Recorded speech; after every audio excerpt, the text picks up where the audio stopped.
National programming four organic പ്രൊഡക്ഷൻസിന്റെ ഭാഗമായി കേന്ദ്ര സർക്കാരിന്റെ ബയോ സ്റ്റിമുലന്റ് ആക്ട് പ്രകാരം വൃക്ഷായുർവേദം അടിസ്ഥാനപ്പെടുത്തി നിർമ്മിച്ച ഇന്ത്യ ഗ്രോ ഉൽപ്പന്നങ്ങൾ ഉപയോഗിച്ച് കോടാലിപ്പാടത്ത് നടത്തിയ നെൽകൃഷിയുടെ വിളവെടുപ്പ് നടത്തി. Kodakara block panchayat president M R. Ranjith കൊയ്ത്തുത്സവം ഉദ്ഘാടനം ചെയ്തു. മറ്റത്തൂർ പഞ്ചായത്ത് വൈസ് പ്രസിഡന്റ് ഷാൻഡോ കൈതാരത്ത് അധ്യക്ഷത വഹിച്ചു. ഇന്ത്യ ഗ്രോ ഉൽപ്പന്നങ്ങൾ ഉപയോഗിച്ച് കൃഷിയിറക്കിയ കർഷകരായ ഉണ്ണികൃഷ്ണൻ ചെമ്പൂട്ടിപ്പറമ്പിൽ, ഓപ്പൻ ചെമ്മിഞ്ചേരി, രാമകൃഷ്ണൻ കാളിയങ്കര എന്നിവരെ പഞ്ചായത്ത് അംഗം കെ ടി ഹിതേഷ് പൊന്നാടയണിയിച്ച് ആദരിച്ചു.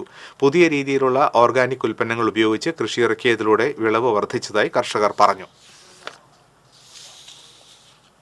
ഈ തവണക്ക് ഇത് 19 ചാക്കുന്നല്ല, അതിനല്ല കഴിഞ്ഞ പ്രാവശ്യം 2 ചാക്ക് പിടിച്ചപ്പോൾ 100-105 കിലോനാണ് തൂക്കുണ്ടായത്.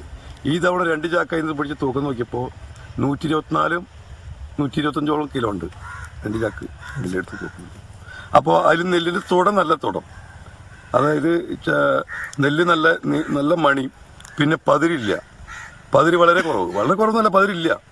പിന്നെ നല്ല കളറ്, നല്ല ഭംഗി നെല്ലിനാണ് കാണാൻ, നല്ല ക്വാളിറ്റി ഉണ്ട്, നല്ല ഭംഗി.